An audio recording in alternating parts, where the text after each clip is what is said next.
Magandang gabi! Kumain na ba kayo? Nako, huwag kayo taas yung kamay, hindi pa kumakain. Huwag kayo mag-alala, lipas din na.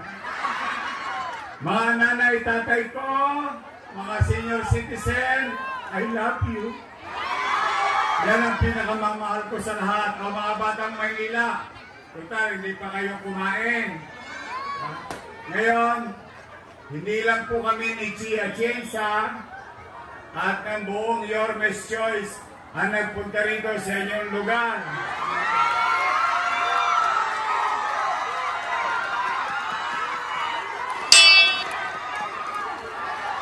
Sino sa tingin niyo bisita niyo ngayong gabi? Gusto niyo na siya makita? Ako masaya nang hindi makapagsalita. Marinig niyo lang. Marinig niyo lang. Yung mensahe ni dating Pangulong Rodrigo Roa Duterte. At yan ay ihatid sa atin ng kanyang minamahal na anak. Mga taga, hihingal ako. Sobrang excited ako para sa inyo kasi kahit na maliit itong lugar natin, pinasyalan tayo ng mabait nating Vice President Sara Duterte!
Salamat sa inyo.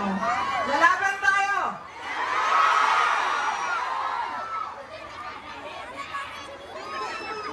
Mga kababayan, Assalamualaikum warahmatullahi wabarakatuh. Madayaw, umayong gabi, kaninyong tanan.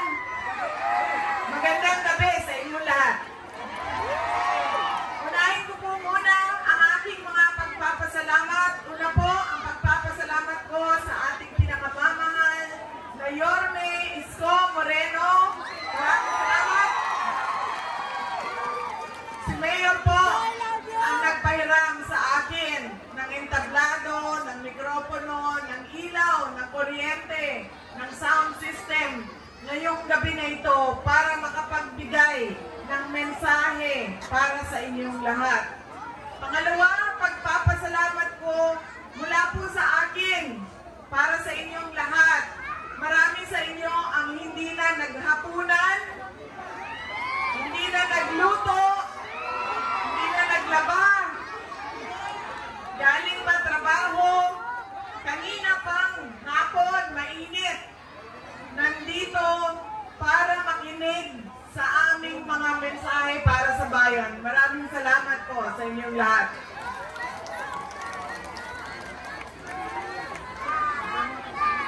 Nasa anong distrito na ako?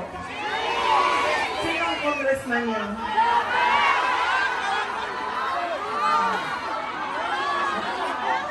Unahin ko muna ang aking mga pagpapasalamat. Darating tayo dyan.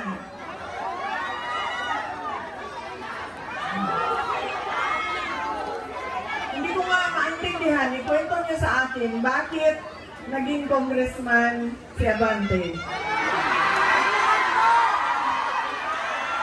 Bakit?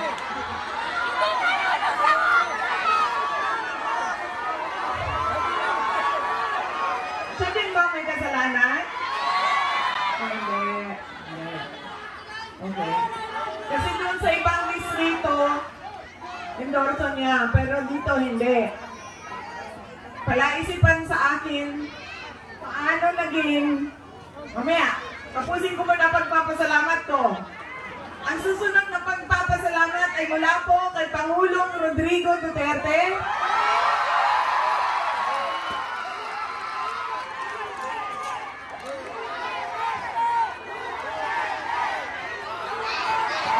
Puso po ang pagpapasalamat niya sa inyong pagmamahal, sa inyong patuloy na pagsuporta, at sa inyong pag-celebrate ng birthday niya noong nakaraang March 2028. Maraming salamat, mga kababayan. Ang susunod na pagpapasalamat ay mula po sa akin at sa ating mga kasamahan at sa tanggapan ng pangalawang Pangulo sa patuloy ninyo na pagtitiwala at suporta sa akin. Maraming salamat po.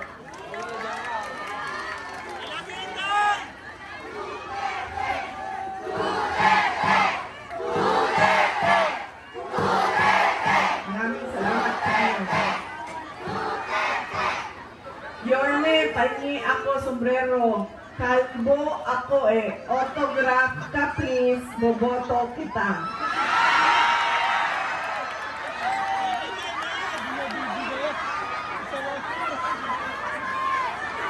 Isa lang yan, di ba bibigay? Nakaraan may nangyayari.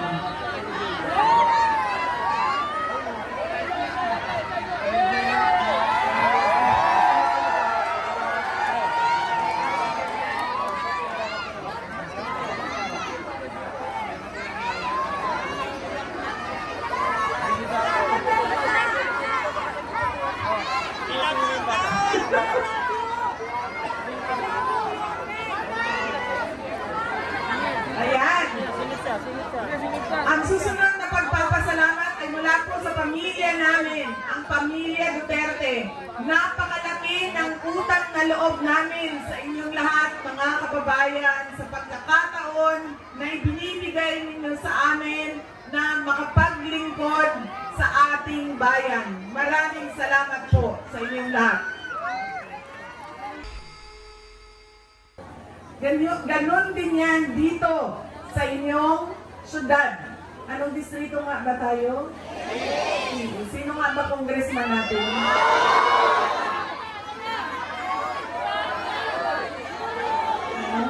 Sino nga ba ang congressman natin? Nasa tamang distrito ako. Katulad din yan dito sa syudad ng Maynila. Kung pumili na kayo ng mayor, Yorme Isko Moreno ang mayor ko, iboto nyo na lahat ng kasama niya diretso. Hindi pwede nakukuha kayo ng mayor dito, kandidato sa kabila, vice mayor, isang konsihal, dalawa dito, dalawa doon. Dahil magkakagulo lang ang syudad ninyo. Hindi makakagalaw ang mayor ninyo, hindi makakagalaw ang vice mayor ninyo dahil magbabangayan yan sila sa politika. Kaya diretsuhin na natin ang lahat ng mga kandidato ni Mayor Isko Moreno Dumagoso. Anong distrito nga ba tayo? Sino nga ba yung congressman dito?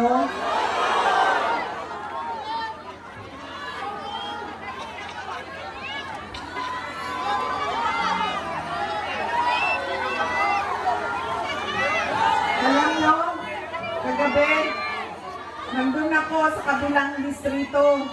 Hindi ko alam anong number ng distrito na yon. Chihuahua. Yung Chihuahua ba yun? Sino? Ano yun? Chihuahua. Ha? Chihuahua? Chihuahua? Kawawa. Kawawa siya kagabi. Hindi siya makasagot. Kain ng apple. Yan, kasi siya kandidato, ako hindi kandidato, hindi siya nakabanat sa akin. Wala siyang mabanat sa akin. Sigurado, ay, nako, tandaan nyo, pagkatapos ng eleksyon na ito, magpapatawag na naman yan dyan sila sa House of Representatives. Kaya meron pa silang isang sa kalahating buwan, di ba? Oh.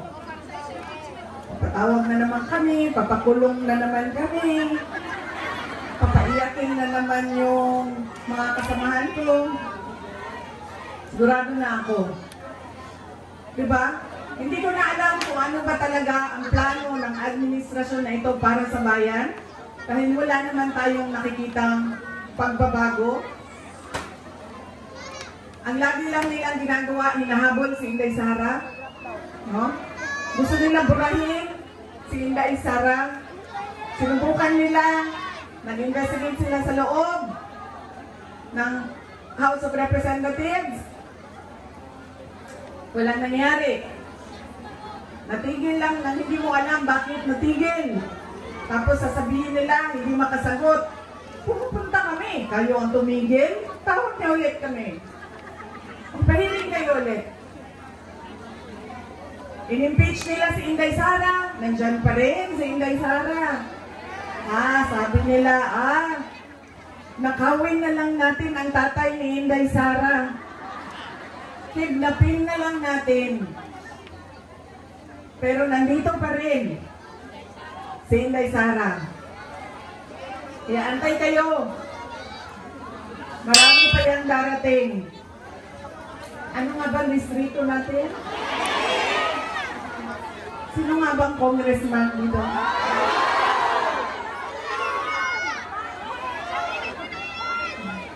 Kagabi, doon sa distrito ni Kawawa. Kawawa? Kawawa? Nagmumura ako. Bakit? Kasi, minura niya ako nang hindi niya ako kilala. At hindi man lang kahit isang beses kami nagkita sa buong buhay namin. Kaya minumura ko siya. Dito sa inyong, ano nga ba distrito? Sino nga bang ano natin? Alis na natin?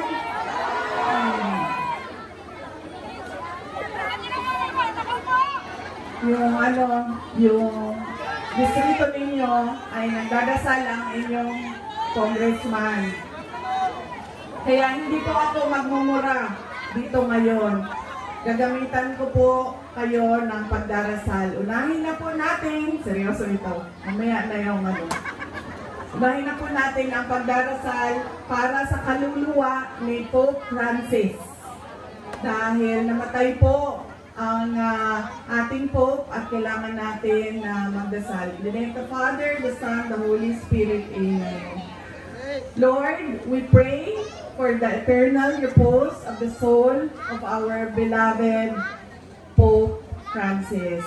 May you grant him eternal rest beside you, O Lord. Amen. In the name of the Father, the Son, the Holy Spirit. Amen. Di po ako magmumura. Dadasal po ako ngayong gabi. Alam nyo, dito sa atin sa Pilipinas, kapag nilabas mo ang dila mo Sa ibang kultura, ano yan, pagpapakita ng malakas ka, matapang ka. Pero dito sa atin, pag nilabas mo ang dila mo, ano ibig sabihin yan? Ha? Ay, nako, mga bata, anong tawag yan? Walang respeto. Anong tawag yan sa inyo? Belat, diba? Dila yan sa dila. Diba? Bakit? Ang mga bata ang gumagawa niyan eh. Bakit ginagawa yan ng bata? Di ba yung pang-aasar? At ano pa? Parang sinasabi ng bata, Be, sa'yo, nasa akin lahat, ikaw wala. Be, panalo ko, ikaw wala. Ganyan, sa kultura nating mga Pilipino. Nasaan na ang aking props? Kagabi may apple ako, ngayong gabi. Nasaan na? Go. Labas mo ang props ko.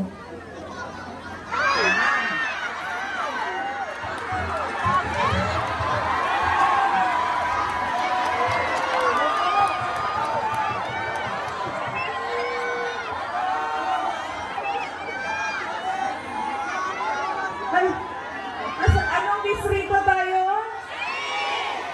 Sinong congressman natin? Tama. Nasa tamang distrito ako, Joey. 6. District 6. Syudad ng Maynila, Congressman Joey Uy. Tama to, no?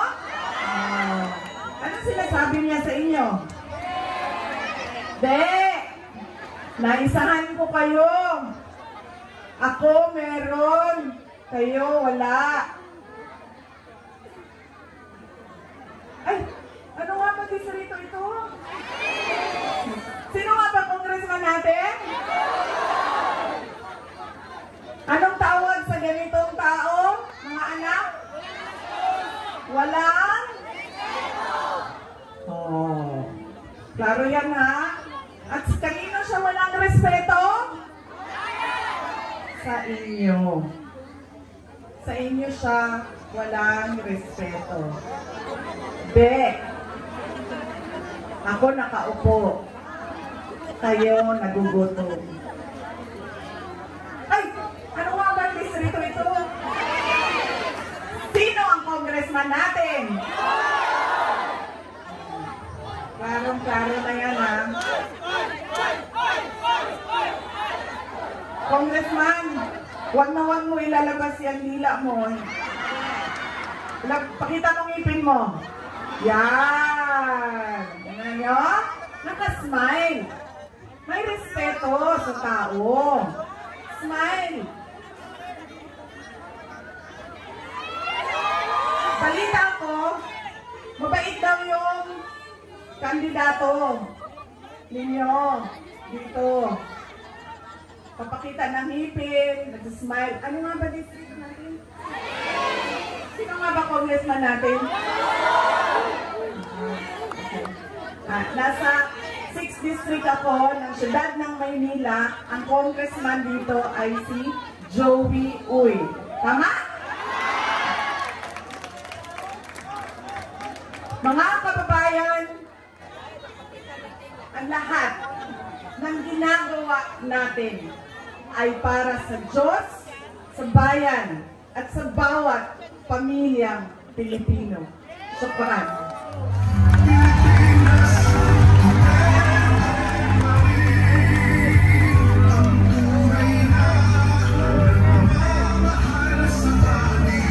Muli po, palakpakan po natin ang Vice President of the Republic of the Philippines, Honorable Sara C. Duterte.